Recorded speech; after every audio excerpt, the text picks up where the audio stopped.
This episode brought to you by Chuck's Sewer Plumbing and Drain. Also by Nicholson Realty 2.0. Welcome to Garage Talk. As always, I'm Conrad. Let's go. And I'm Ted. It's time to rock and roll. Teddy, today, not in the garage, but via Zoom. Who do we have with us? Billy Powell. That's right. How we doing, Billy? I'm doing fantastic. It's nice to meet you guys. You Nice too. to meet you. You too. Nice to have another fellow podcaster on. Yes, it's actually kind of nice to do it from this side, man. I don't feel as stressed. I don't feel as stressed or just kind of flipping out. Right, Yeah. exactly. That's Yes, sir. So, Mr. Powell, Billy, what would you like me to call you? You can call me Billy, or as my uncle would say, you can call me anything but late for dinner. I like that. Look, I'm never late for dinner, Billy. Can you pretty please, tell us about your early life in Indianapolis and those formative years at Broad Ripple High School? Well, I was born and raised in Indianapolis, Mhm. on the west side, and then in sixth grade, we moved to the Broad Ripple area. Okay. And of course, in sixth grade, it was the 1979-1980 Indiana high school basketball season. And I sat there on the living room floor on 5635 Ralston in the Broad Ripple area and saw Stacy Turan throw this 57-footer, nothing but the bottom of the net. And man, I was hooked from there. and who'd they beat in that game? I'll tell you. I can't remember. New Albany. No, New Albany's the one that we beat in the final game. Yeah, but Marion's the one that the 57-footer was against. And that's see, we're from Gas City, so we're sister cities to Marion. Yeah. Okay. And that's why I didn't really want to mention, Marion's name, and also what's really interesting was today before I got on the show with you guys, I was looking at my handy dandy old time flippity floppity stat book for Broad Ripple, and they only played Marion once and only beat Marion once. So we're one of the few schools to have 100% winning rate against Marion High School. Right. Yep. I like that, Billy. That's awesome. Yeah. That's a beautiful book too. Yeah, it is. It used to have blood samples in it, but it just, it just looks so much better filled with Broad Ripple Rocket stuff,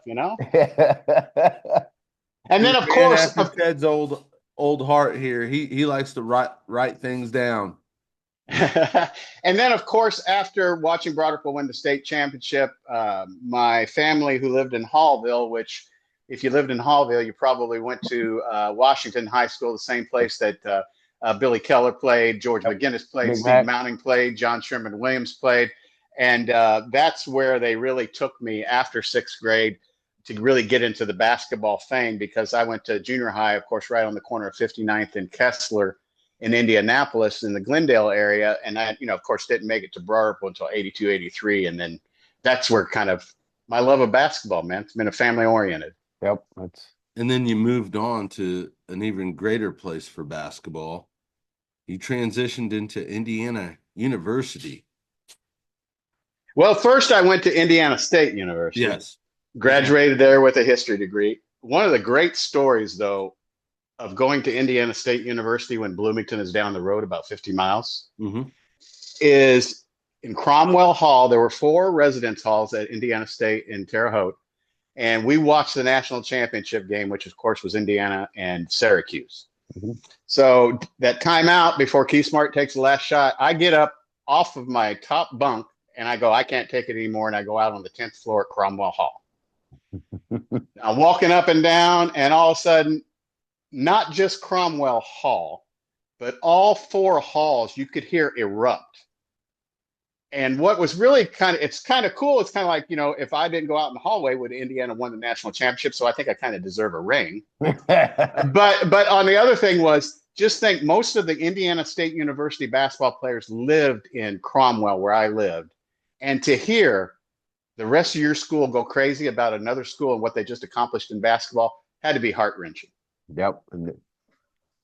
That's amazing. And that's, you bring up Keith Smart. Was he a junior college transfer Yeah, he was a JUCO transfer. along with Dean Garrett, correct? Yes, both of those Yep. were actually Bob's first two JUCO transfers because Yep. he was against that for a while. Yes, he was. Yeah, yeah. That's a JUCO's the way to go now, I think. I hear a lot of kids going to JUCO out of high school and then transferring into college. It's not a bad route, especially with the NIL. If you think about it, it's Mm-hmm. not. You want to touch on that a little bit? The NIL. Yeah. What are your thoughts and opinions? Please share. My first thoughts and opinion, my first thing is, how would Coach Knight or Coach Katie have handled the NIL? And you know who would have rocked the NIL, and I don't mean anything about it, is Jerry Tarkanian. Mm-hmm. I mean, Jerry Tarkanian was the NIL before the NIL began. And I don't mean any disrespect to Jerry Tarkanian or his mastery of the game of basketball. But in about 4 years, we may be having a podcast thinking, really talking about the memories of basketball, because it either goes broke or it just goes haywire or something. But it's not going in a good direction. No, it's sure not. How are they going to lasso this in? Because I feel like it's on its outlaw days, like the Wild West before it was tame. And even in college football, look at it. It's happening. I don't know, man. I don't know. It's you were so adamant when we were younger that Kentucky was paying their players, and that's why Kentucky wins, or that's why so and so came to Louisville, or that's why so and so went to Duke and stuff like that. And now it's legit. I don't know. I feel kind of sad. I actually don't want to talk about it because it makes me feel kind of sad that it's headed and someone needs to grab the horns and grab them quick and try to bring it. But I don't think everybody's going to be happy at the same time. No, they're not. And in my opinion, it's just ruining everything. Yeah. I'm going to go here 1 year until somebody offers me more money. So the quarterback from Tennessee, prime example. Yep. And then his brother, and then I thought they were joking, but they literally did retire Sanders's quarterback number. I thought that was a joke. I thought that was a meme within itself, but it was true. So even that situation is kind of showing, it's rearing its ugly head. That's for sure. It is, and it's. They're gonna have to put a cap on it and probably just pay everybody something. So a basketball coach, rather than let me look at talent. Oh, how much money do I have? And I heard this. Am I wrong? And people or your listeners can let us know. Is Mark Cuban kind of in charge of the NIL for Indiana University, or was I on something or not feeling very well at that time? I heard that. I believe he's a big donor. Yeah, I think he is the guy who's probably stirring the pot a little bit. Maybe. But it's ugly. It's very ugly. Yeah. Maybe a lot of it, but yeah. We are real big on youth leagues and stuff like that. I hope it doesn't leak down into high school too much.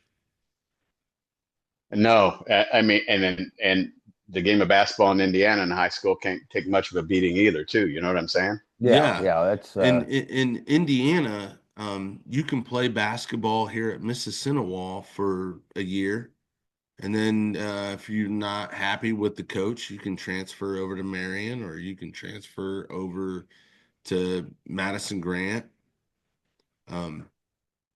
It's open tuition here, and it's a little bit worrisome. That's always I've felt good about public school teams, is that you played with what you were given. Right. Yeah. You get that parochial school thing going, you get that private school thing going, you get that thing where you can go wherever you want to go. You can have an aunt that lives somewhere, and you can use her address. It's I felt proud of going to a public school and being successful at a public school. I just think it may be a little bit unfair advantage, but you do what you can do, and it makes great stories for those who are successful that can't do that. Right, and that's going back to single class basketball in Indiana. I mean that so pure, uh, So and pure. then I get it. It's a money making scheme. It's all it is. Yeah. Let's go to class basketball. That's like you watch an NBA game now, and normally where your bench is at, it's full of fans next to the scores table. Yep. The players are further. I'm like, but those fans are paying big money for that seat for a They quarter. sure are. It's like, man, it's not even right. And speaking of that, you know, Hoosier hysteria and the state's culture with that. What does that mean to you, man? Oh man, the history and the tradition is so rich and so involved, man. It's deep from, and one of its main contributors, Bobby Plump, who took the last shot to beat Mhm. Muncie Central, still around to tell it. I Yeah. mean, when people, there's a lot of history in it, and I hope it's not forgotten. A lot of the kids today, um, in my opinion, to be a good basketball player is to have the talent for it and work hard, but you also need to know the history of the game. Oh, for sure. History of the game. And I can't tell you the four teams that first won the championships when they switched it from single class to multi-class. No, that's So, and I feel great for those guys, like for people like Lagodi. I feel mhm. good for them. They won a state championship, Right. Yep. and that doesn't bother me, but it's good for that. But you're never going to have that Milan team anymore. You can No. you can change the narrative of any season and how it ends like you want and spin it, but it's just not going to be a Milan Hoosiers type situation, in my opinion. Right, and that's true. I mean, because you're down in Houston, Texas now, correct? That's correct. What's high school basketball like down there? You know what? High school basketball down here, football is king in the state of Right, Texas. right. And the high school basketball down here is good. A matter of fact, there is one place down here where the middle school is named after Truitt, who was one of the players on Milan's team. He came down here to Texas, actually coached the last undefeated state championship team here in the state of Texas. Really? So there's some Indiana flair down here, but it's all football. Yeah, and it's because we had a Braden Bushman on a couple weeks ago. He went to Mississippi. Well, he was just elected the Indiana the silver anniversary team Hall of Fame, and he's actually in Ohio now. And he was just saying just how different it is. Yep. Nobody loves their basketball like Indiana people. Yeah, And It's a big and deal. 40. Yeah, exactly. And 49 other states, it's just basketball, but this is Indiana, man. yep, that's right. And that So, can you share with us some stories that you can think about where the fan base here in Indiana just they will lump into a gym, they will pack a gym, whether it's got air conditioning or not, just to watch those games. Do you have any lasting memories that stick out in your head? Well, our gym at Broderpool, which I went there from 82 to 86, held 1,000 people, but there were 1,200 people there every game. I mean, you had to look out for the fire marshal. It was yep. just jam. It was jam packed. Um, I can go on with memories because it's my freshman year coming in, we weren't picked to be great, but we ended up 17 and 6. And what do you have to do though? You in the semi-state in the first game, you got to play Newcastle and you got to play Steve Alford. Uh-huh. I remember walking out on the floor with a big bag of balls, as in like the practice balls for the basketball team, and looking at that crowd. There must have been 15 school buses from Newcastle in that Hinkle Fieldhouse parking lot. It drowned whatever Indianapolis or Broderpool fans came Yep. out to see. It just drowned. It. My mouth was probably hung open for the first. And of course we went. Our team went around it the wrong way. we decided to foul Steve rather than come up with a different plan. And as you all know, he was 25 for 25 from the free throw line and scored 57 points. Mm-hmm. And that's got to be one of the biggest displays. And I sat on the bench and watched it unfold. Yep. I mean, I watched what happened at the end of the game when Coach Smith of Broderpool went down to the end of the bench to apologize to Steve Alford and to Coach Alford. And then I was down in the runway and I was down in the locker rooms where things got just a little bit heated. And, you're just not going to see that anymore, and especially at Hinkle because they switched it now. So there's 8,000 seats for more money rather than 14 to 18,000 seats. But I mean, that right there was just something I'll never forget. I will also never forget my senior year, which we actually went 26-0 before we got beat by Jeff George and Warren Central in the regional finals my senior year. But I'll never forget the Hoosier hysteria. It's just it's just something that's out of. I was in the athletic director at Broadwell High School when I was going to high school was Gene Ring, and Gene Ring played for Branch McCracken. Wow. Now Branch McCracken called John Wooden because John Wooden was Gene Ring's basketball coach in high school. And said, is Gene Ring going to be a good basketball player? He said, yeah. And of course, Gene went to Indiana. And of course, we all know that Branch McCracken lived a farm away from John Wooden. Yeah. So it's cool. You see how this Indiana high school basketball history is really being brought down and stepped down to me because, I had to ask questions. I found out he played for John Wooden, So Coach Ring was out of the office one day and this gentleman comes by and knocks on the door. Because during some classes, I would do some work for Coach Ring in the athletic director's office. And this gentleman comes in, he's about 6'3", and he says, Coach Ring around. I go, no, can I leave a message? Yeah, my name is Rick Mount. I'm working for Emro Sporting Goods, and I wanted to see if you need anything. And so it clicked right there. See, these kids need to learn this stuff at a young age, but it clicked right there. My dad despised sports. He despised it. But he would talk about how he would go with his buddies to have some beers at the state fairground, and then there was this guy, Rick Mount. And all of a sudden it was Rick Mount this, Rick Mount that, because he had a friend who went to Thorntown and watched him play also at Lebanon. And so just him talking to me and telling me that, and I got to go home and tell my dad, I met Rick Mount today and blah, blah, blah, and blah, blah, blah. And then the nice thing about that is, flash forward 30 years and, Rick Mount walks into a finish line that I'm managing. We kind of tell those stories. And, one thing leads to another. And, when I wanted to interview Rick Mount, I got to tell him, remember finish line, low cut tennis shoes, because he never wore high cut tennis shoes. Really? And I always remember, too, the fun story that he told me when he first started shopping with me at the finish line Lafayette Square was, my biggest regret was not signing that Pro Kids contract for $10,000. Oh, man. And back then, that was a lot of money. Oh, yeah. That was a lot of money. Wow. But it's so interesting. You bring up Rick Mount, but then you also had the pleasure. You interviewed Jimmy Rayo and Jimbo, which rest in peace. Just a couple weeks ago, I think he passed away, didn't he, Jimbo?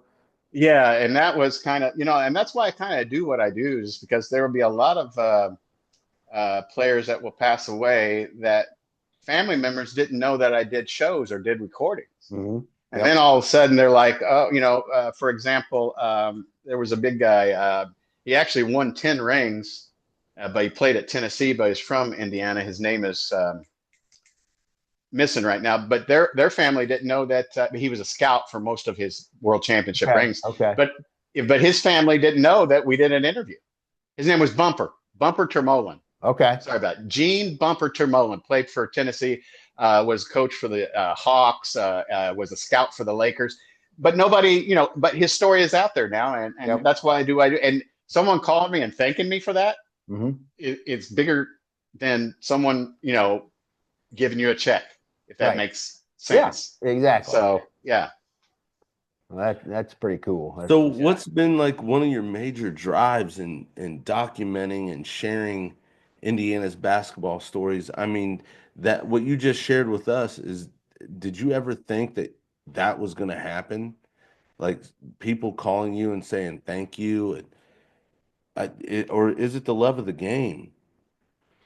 My wife told me one time, she goes, "Gosh, I've never seen anybody be passionate about something as much as you are about basketball in Indiana, be it, keeping the nostalgia alive with basketball or, 6 degrees of separation, because we can always bring it back to basketball in Indiana." But she's the one that, said, "Well, how about keeping the nostalgia alive?" So I ran with that. I've seen, I guess it started with my family, because I've seen my family all grow old, pass away, leave, separate, go other places in life. And I like to think about the memories on before that all happened. I still have a comment today, is that, our aunts and uncles and cousins and everybody got together for sometimes just for nothing, just because, hey, it's Sunday, everybody get together. Yeah. And, Yep. and then it got down to the point where it was for holidays and birthdays. And I want to go back and at that last party that we all had together, why didn't we say, let's do it again this time next month, rather than I'm 15 years into it, I'm like, man, whatever happened to that? Right. So I just try to keep that, alive, and those, it's a passion. So this is a great segue for this, man. Let's talk about the inception and growth of Keeping the Nostalgia Alive podcast. Oh man, there's a lot of that in there. It's the amount of people that I've had on, the amount of research and stuff that I've done, and I finally have gotten into the point into this past year of finding something you love and then trying to make a living with it. Mm-hmm.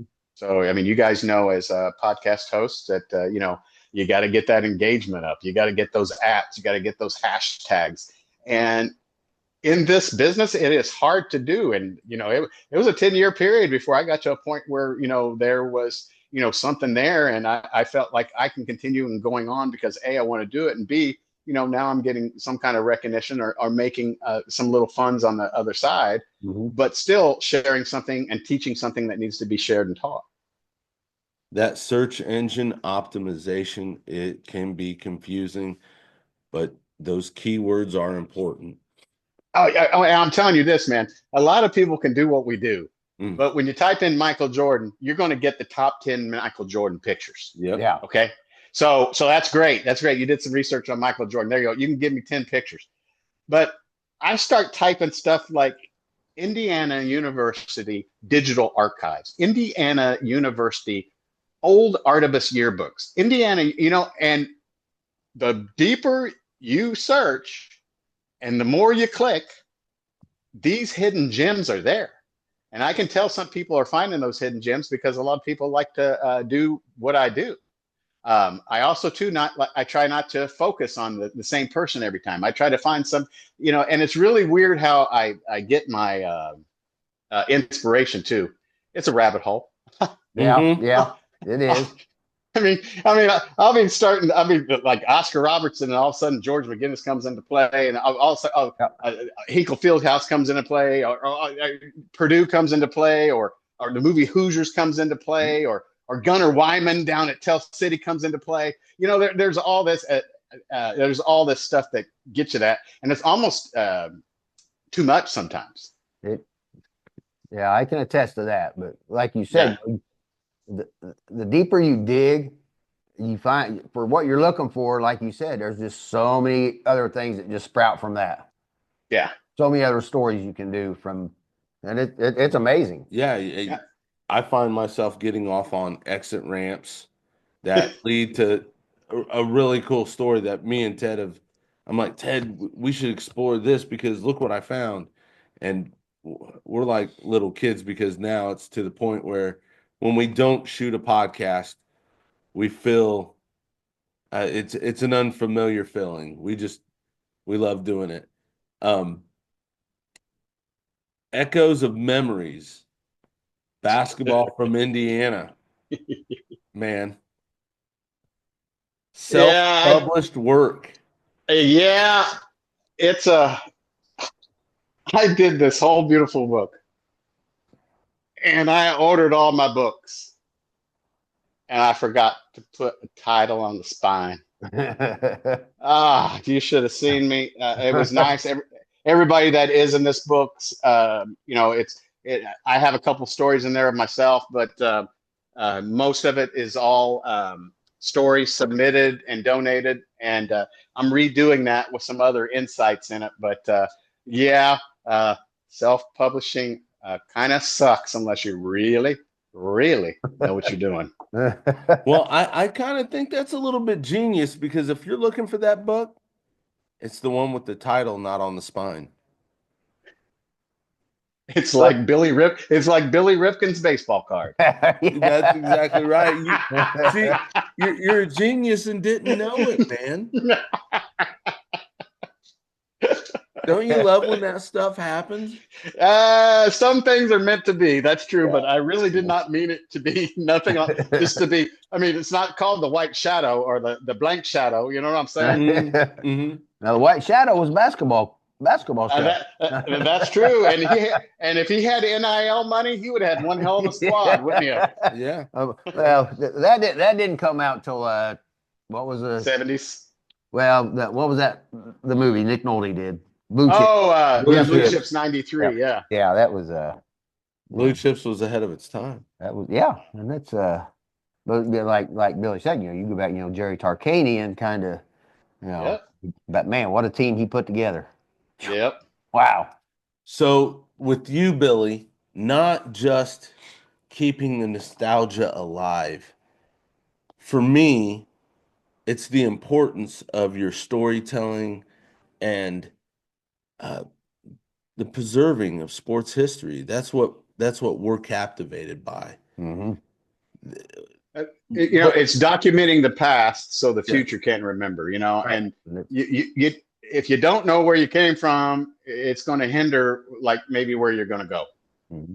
But the storytelling part of it, I know, isn't it great? It's deep, man. Yeah, and that's it's what deep.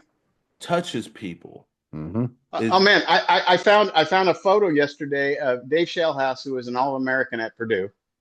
I found a picture of him shooting the ball, nice extension, and then I found a picture of his daughter shooting the ball. Same thing.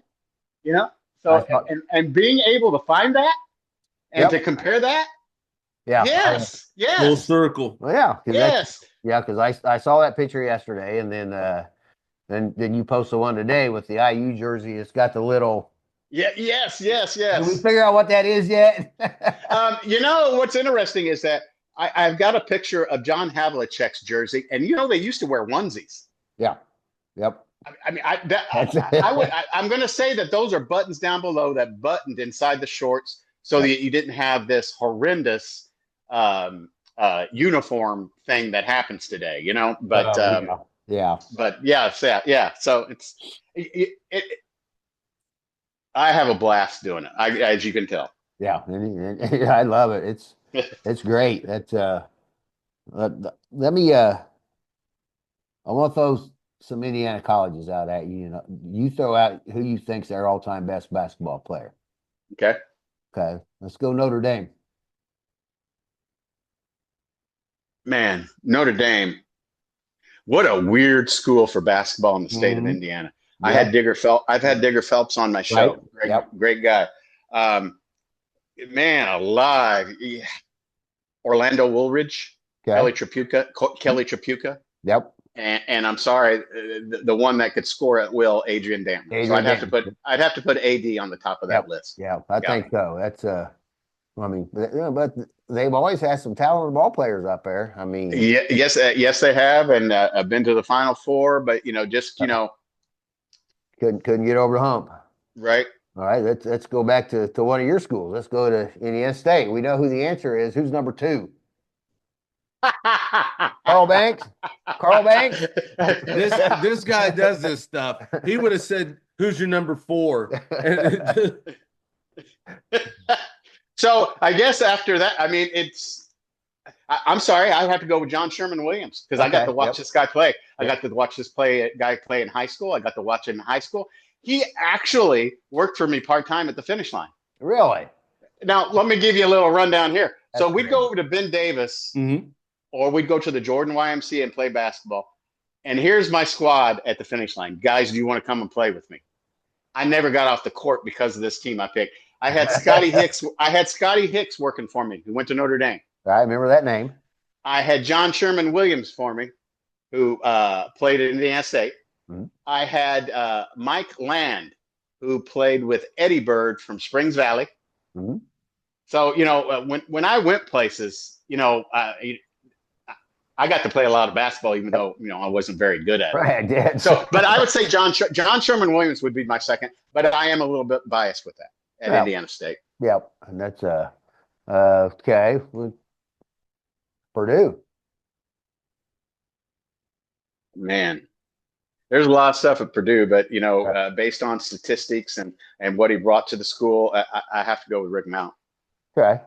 And with a close second would be Coach Dave Shellhouse. So, Yep. basically what Rick Mount did was destroyed everything that Dave Shellhouse built. So Dave Shellhouse was there for quite a while. Yep. But there are a lot of good basketball that, Terry Dissinger, Walter Jordan, Russell Cross, Joe Barry Carroll, Keith Edmondson, Billy Keller. I mean, Joe Sexton. I mean, I can, the list goes on and on and on. It's hard to pick. It's hard to pick a top 5 or a top 10 from every school. It is. Not have someone come back at you with a knife. Right. I mean, because I look at Purdue, top 5. I'd probably have to throw Glenn Robinson in there. My apology, big dog. Sometimes there are so many names out there. I don't need a knock on the door. Hey, it's big dog. You didn't put me in that list. And that's but then you go. IU should be an interesting answer. That it is, and it's for hard. years it is. It is. I mean, and what do you go? Do you go down the route of 4 years? Do you go down a one and done, or what do you do?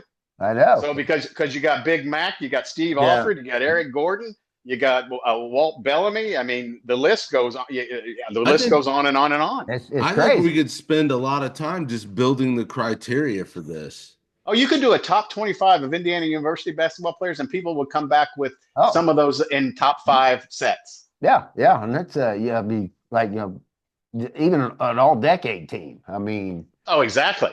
I did an '80s all-decade team in college, and it was hard. Oh, I'm sure. I mean, hard. You got Quinn Buckner. He played quarterback for the football team, and he's a point guard on the basketball team. I mean, yep. Scott May. Yeah. Kent Benson. Benson from Newcastle. I mean, it's just Ray Tolbert. I mean, I'm a little bit biased. Mike Woodson was a great ball player for Indiana University too. So yes, he was. Yeah. So if we go down even lower into high school, can you give me your top 10 high school favorite players? So you'd have to have Mount on that list. Yep. You'd have to have George McGinnis on that list. You're going to have Damon Bailey on that list. Oh yeah. You're gonna have to have the Big O on that list. Yep. You're back. Man. Is Kemp anywhere on that list? Yeah, but just because of a lot of stuff that goes around Kemp, I don't think he gets the love that he should get. People should not worry about how many kids he has, or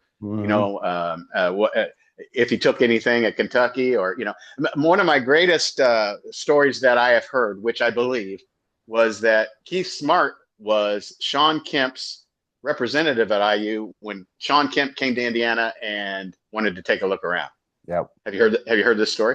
No, I knew Kemp had been there, but I hadn't heard about Keith Smart being the. So Kemp just flat out asks Keith, "What'd you get?" And Keith goes, I don't know what you're talking about. What do you mean? What'd you get for making the shot? Did you get a couple cards? Did you get 50 grand? And Keith, and I believe this story. Keith's like, I got a ring, and I got a championship. I got a title. I got memories that are going to live for a lifetime. But that's not what Indiana University basketball is about. Yep. All right. So I think that's, I don't think we had a clue or had an idea. There was no way that Kemp would have lasted 2 days with Coach Knight. No, there's no way. But, it's, I think another lost treasure of Indiana basketball a lot of people forget about, Kyle Macy from Peru. Yes. He was a ball player. Yes, that is true. And down there at Tig Arena there in Peru, Indiana. Yep. Yeah. And what a ball player too. Yeah. And I He was. love the story. I love the story of fathers and sons too, because I think if Mhm. I'm not mistaken, his father was the coach at Peru, Yes. Yep. and I love that, and Rick Mount's dad, Hmm. coached a little bit and was a great ball player himself too, Pete Mount. But and of course his son Richie Mount was, Yes. a good Hmm. ball player. Yep. Maybe tried to skip a little bit on dad and grandpa's coattail, but Nobody. Yeah. still a great ball player. Yep. One of your guests, Ken Barlow. Mhm. Notre Dame. Kenny Beads. Yeah. Yep. It's Didn't he play at Cathedral? He played at Cathedral. They had that opportunity to beat Scott Skiles and those Plymouth Pilgrims, but Yeah. that got a little pesky. I think that may have been their only year that they, could have won that single class title. But Kenny Barlow, super guy, great guy. Both Kenny Barlow and Scotty Hicks, great friends themselves, but great people. Have you had any favorite players that were great high school uh, athletes, but turned out to be exceptional high school coaches? Ah, man. One of them now, Christopher Hawkins, probably wasn't the greatest ball player when he played Hmm. at Southport, but he's now at Crispus Attucks and has brought Crispus Attucks to prominence back into Indiana high school Yeah. basketball. Mhm. So I mean, that's the first that comes to my mind. That's a tough one though. But I would say Christopher Hawkins with Crispus Attucks. They've done a nice job of keeping their name alive, especially with the rich tradition and history that school has. Like, Something that I pride myself in noticing this, but mediocre high school athletes always turn out to be some of the greatest high school coaches. That is true. That is true. My high school coach was a mediocre high school basketball coach. So that's totally true. Someone who comes to my mind though that I know we haven't gotten to Butler University, but Darren Fitzgerald mhm. played. Once again, I'm sorry, I'm going back to Indianapolis, George Washington, but Oh, you're fine. that guy still owns a couple of the 3-point records in the NCAA. Mhm. And when you have someone like the guy from the Golden State Warriors, just because they're playing the Rockets, I don't like to mention his name. What's his name? What's it? He can shoot a shot from anywhere and it goes in. What's his name? That His kid, dad. well, he's got the same initials as the state South Carolina. So Uh, so even he had to break some of Darren Fitzgerald's records. really, okay. So Darren Fitzgerald was a great bubble. But you do make a good point about sometimes it's not the best. It's the same way in the NBA, same way in college basketball. Just because you're an outstanding college basketball player, like I have been really impressed with how well Steve Alford has done. Hmm. Yeah. Because there's a lot of people who were really good and just have flopped on their face. I was thinking about that the other day when Phi Slamma Jamma, Clyde Drexler was at the University of Houston before Kelvin Sampson. Yeah. Hmm. And it just didn't work out. He just didn't have it. Plus, timing's a big thing too, I think. Yep. That's part of it. But you mentioned Butler. That's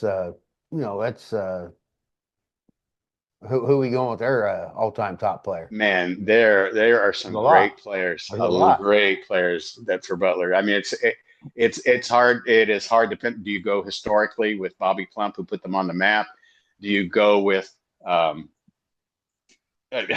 golly, you got Fitzgerald. You got what was the guy? Gordon Haywood. Gordon Haywood. Yep. I mean, you got three great coaches. Oh yeah, for sure. So it's and there's a lot of people that played for Butler that just don't get the respect just because it was Butler, and at the time, Yeah. Butler isn't what they are now. Exactly. Butler was horrible at one point. Well, yeah, they were, and that's Pick a seat. It was called pick a seat, any seat. Sit down because or That's please come in because Yeah. no one's here. Please come in. it's Yeah, you know, they had to do that during the filming of the championship game in Hoosiers. mhm. Broad Ripple was to play Chittard at Chittard, but the directors of Hoosiers called both Chittard and Broad Ripple, and they had their game at Hinkle Fieldhouse. And at halftime, it was a 45 to 60-minute halftime. Then that's when they filmed the championship game of Hoosiers. Wow. That's cool. That's, Yeah. Cool. But, yeah, because most people look at Butler like, oh, that's a small school, or No, not anymore. no, Cat's out of the bag. kind of like Gonzaga. Yeah. Oh, yes. They And used you to know be what? considered a mid-major. Do I like what Hinkle Fieldhouse has turned into? No. But has Fieldhouse turned out really nice place to go to a ball game? Yes. Mm-hmm. But I miss its the echoes, or the amount of people that you can get in there. But Butler's hard to choose with a player. Yeah, and that is. I mean, I don't. You go to University of Evansville. Man, yeah, you got Jerry Sloan. Yep, Chicago Bulls. Jerry Sloan, the gentleman who signed to coach the Evansville Aces, and then decided it wasn't a good idea, and then the plane goes down and kills everybody on the team. Yep. That's an amazing story right there. So you can't. Yes. There's so many storylines to even go from that. But you got that. You had Marty Simmons. You had yeah. So that. I mean, you have some of the good ones that played with when they won national championships. You have Harold Cox, who played at Kokomo, ended up coaching in Kokomo. Mm-hmm. So that list is long too. Yep, it is, and that's just Scotty Hafner from Noblesville.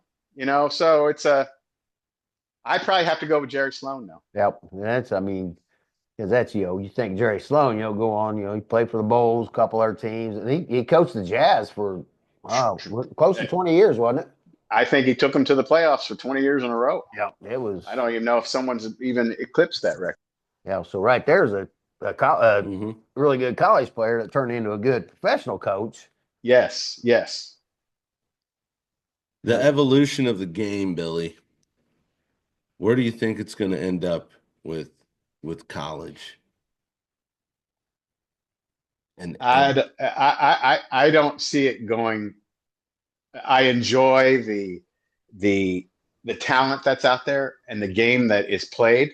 Mm-hmm. I mean, they did a good job. Say what you want about the NIL, but the picking of the teams this year, you had 4 number 1 show up in the thing. The NIL is working. Only the second time. Yep.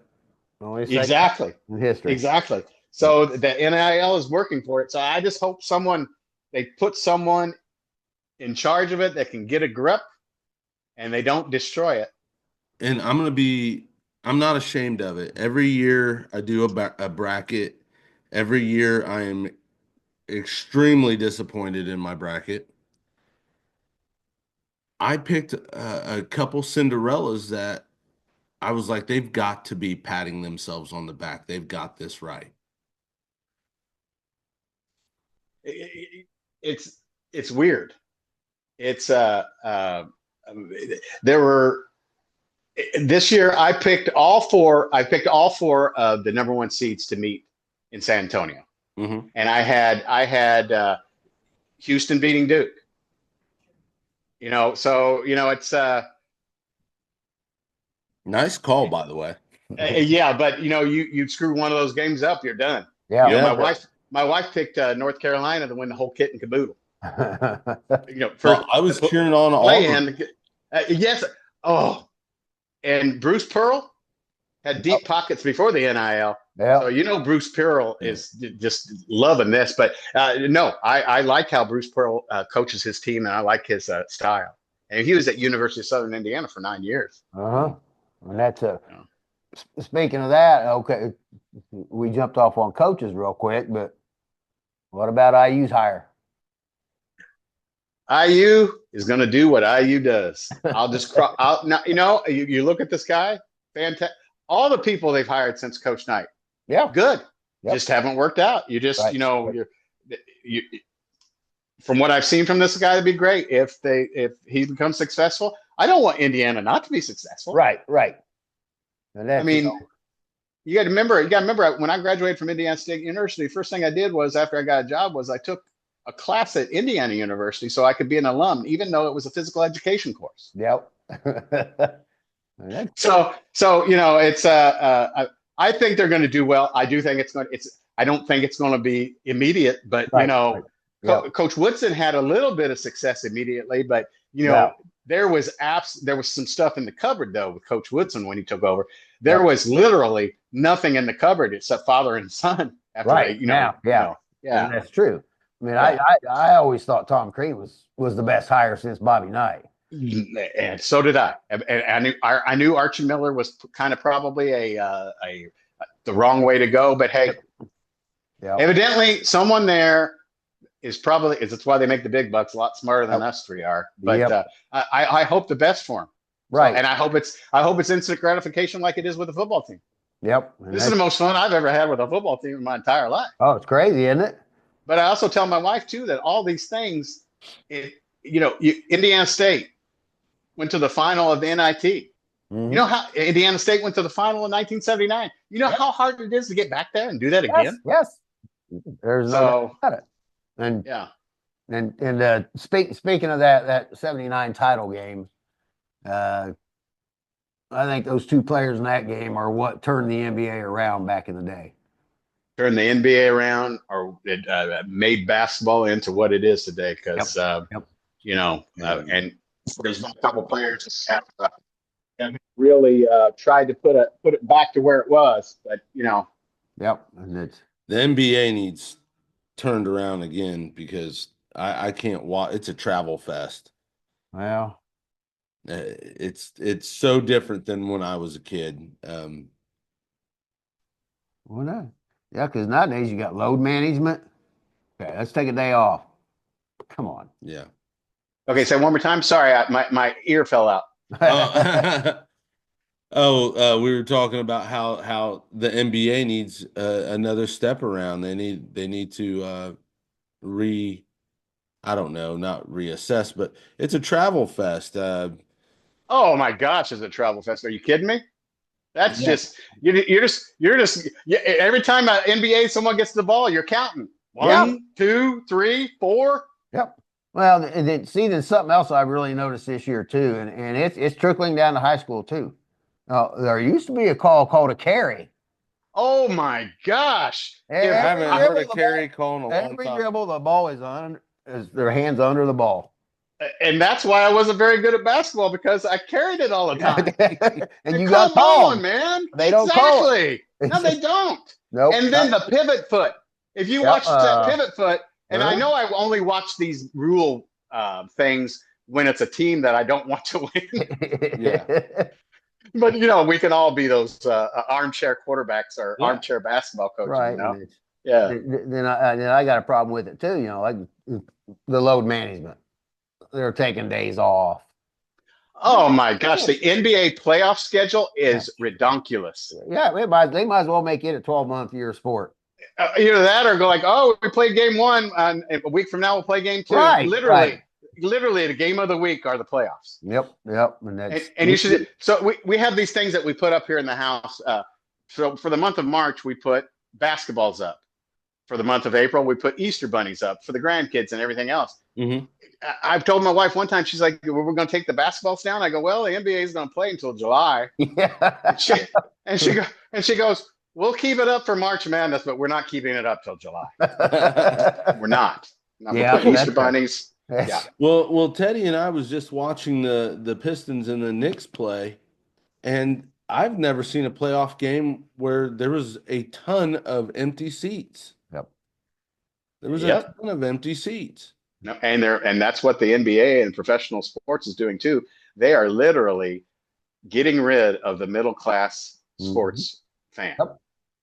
Yep. I mean, to go to a game with 3 or 4 people, man, you might as well just take a G with you, and you ain't gonna bring back much change. No, you're sure not. And that's sad. It really is. Very, very, very. You gotta have a money for a suite. You gotta, or it's going to be a $15 beer. It's going to be a $14 thing of nachos. Yep. That mini helmet that the ice cream comes in is going to cost you $20. And when you can get it for $1.99 off of eBay. Exactly. But those are the and luckily they have these dollar hot dog nights. But still, they're getting you a little bit of everywhere. And the owners of these teams don't understand that or see that, or have to be seeing a decline. Yeah, that's sad. It really Yeah. is. I hate it. So, Billy, your vision, what's your vision for continuing to celebrate and preserve Indiana basketball heritage? What's that vision? Well, that vision is when something comes to my mind, or I'm reminded of someone who played the game, or someone who, you read in the paper that's passed away, or someone that's sick that has played the game or coached the game. I try to get their thoughts and their recollections of their days of playing or coaching, because I just think it's very important that this history be preserved and passed along to others to know how much basketball meant to the state of Indiana. Yeah, it's pretty. It's it. Mm. I don't know. There's no other place like it. There just can't. No, there's not. No, It's there's not. There's not. And you know what's really weird too is like I've lived in Houston since 1997, and you wear that Indiana hat, or you wear that Indiana T-shirt, or you wear a button with the Celtics, or you wear a hat with Indiana State, Yep. you don't know. My wife hates it because she's like, "Oh my God, did you go to Indiana? Where are you from in Indiana?" And I might go back to. I go, "Where did you go to high school?" "Oh, I went to Brebeuf." "Oh, you're a Brebeuf Brave." "Oh, all Oh, right, see. 1988. Alan Henderson played it. Blah blah blah blah blah. And I Right. that's love how I that. meet people. Exactly. Oh, it like I met a guy yesterday at the a farmers market that we go here in Houston, and he had an Indiana shirt on. So I go, "Did you go to Indiana? Are you from Indiana?" So he goes, "Well, I'm from Salem, Indiana." We talked about Salem, Indiana Yep. for a while. Yep. He goes, Yep. "I didn't go to IU, but my mom always buys me this Indiana stuff because I'm from Indiana." So, it's just like, and be able to have conversations like that. But just documenting, man, just, the things that come in my mind is just, keeping that history and keeping that basketball, memorabilia and times alive. It You know. is. I love it. That's like, right here in Grant County, we've got two NAIA colleges, uh, Indiana Wesleyan and then Taylor. I mean, Indiana Wesleyan, they won numerous national championships at the NAIA level. And speaking of NIL, they actually, not this past season, but season before, they lost one of their players to Boise State. So And then of course you guys have Wabash up there too, right? Wabash College Mhm. up there. Yep. We've Yeah. got Coach Mac Petty was a pillar of the community for years, man. Years. Great guy, by the way. and that's me. It's just like those two small NAIA schools right here in our county. I mean, you can go in there for $7. You can watch a great basketball game, and it's pure. I mean, they play it the right way. Yep. Yep. The lower level schools do. I feel. It's Yep. just And they play with the X's and O's and play with the yep, fundamentals of the game. yep. And it's Sometimes in that college game and that pro game, man, it literally becomes what the game is not, and it's yep, just me on you. yep, yep. And I apologize, but there is an I in team. I need an I in team if that makes sense. you're right. You're right, and Yep. that's like Conrad mentioned earlier. We're big into the youth sports. We try to support them. We both coached or been commissioners and stuff like that, Volunteered. volunteer, but it's just so hard for these elementary school, junior high kids these days to get the coaching, or it's bad to say, but the right upbringing. But Oh, exactly. My wife and I were talking about that the other day, and man, ever since World War II, man, just the bringing up children has just been in a slow grade decline. mhm, That's another sad thing. But hey, what is it? Life goes on. that's true. That's true. Yeah. Um, And you can see that in today's game, be it high school, oh college, yeah, or pro. You can see how the kids were brought up. yep, Mm. you can. Sorry. So, well, I know, and that's in all the stuff about all these players, they're always trying to bring attention to their self. They look at the Yep. referee after every call. Yep. Oh my gosh. Throw their hands up. Yeah. Hey, Just the other day, you guys have both seen it, where LeBron James was begging for a call and he hadn't got a call all night. It's it's it's kind of disgusting. yep, it You, is. you should never depend on the referee or the official to No. bail you out. And that's Bingo, Conrad. Bingo. Play hard from start to finish. yep, yep. Practice hard from start to finish. Mhm. Billy, thank But you so much for taking time out of your busy schedule, man. Well, I still have 4 years of eligibility, and I am looking for an NIL contract. I'll bet. All right, I like it. Hey, but before we get off here, you want to let our listeners and our viewers know, your pages and all this stuff. Yes, and please. about your books and how to go Okay, back. so Give you yourself can some go, plugs. you can go to YouTube and you can type in the Keeping Nostalgia Live show. You're gonna find me. You can go to Facebook and type in Keeping the Nostalgia Alive. You're going to find Indiana basketball memories. You're going to find baseball, Keeping the Nostalgia Alive, basketball, Keeping the Nostalgia Alive, football, Keeping Nostalgia Alive. I've got 28 pages on Facebook. So you just go in there and type Billy Powell or Keeping Nostalgia Alive. Trust me, it's going to come. I've got a little cornered. Probably not the best way I should have done it, but it is cornered and I am out there. So, and I do have a couple things. I'm going to have an artist on next week, Sue Lorenz. A lot of us don't know as much about art as we need to know, like we do know about the game of basketball, but she's going to be on my show, the Keeping the Nostalgia Live show, next week. And also, I don't know if you guys know this, but there is a book. It is called As If by Magic, the story of Larry Bird's Indiana high school basketball days by Randy Mills. A absolutely fantastic book if you are a Larry Bird or a basketball fan from the state of Indiana. So there you go. I like it. And throw your book up there one more time. Oh, wait. Okay. Don't show the sign.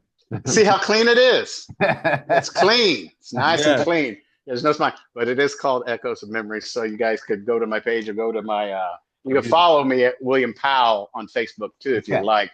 But you can always find that book there too. Guys, it was great. Thank you so much, and let's do it again sometime. I appreciate it too. I have to have you guys on mine. Sure, that'd be great. Absolutely. All right. I'll wear my gym shorts. And guys, when does your guys show? Do you guys do one once a week, once every 2 weeks? And where do you guys have your show at? So we have put out a podcast every week for 3 years, and we are going to 26 episodes now. So once every 2 weeks. This will be on YouTube on Thursday, Apple Podcast and Spotify audio only on Friday. Awesome. So yes, Garage Talk 46933 is where you'll find us on YouTube and our TikTok. So I'll make sure to spread the word. We appreciate it. All right, thank you both. Subscribe, man. All right, thanks, Billy. Thank you, Billy. Thank you. Appreciate it. Have a good day. You too. Bye-bye. Thanks. Bye.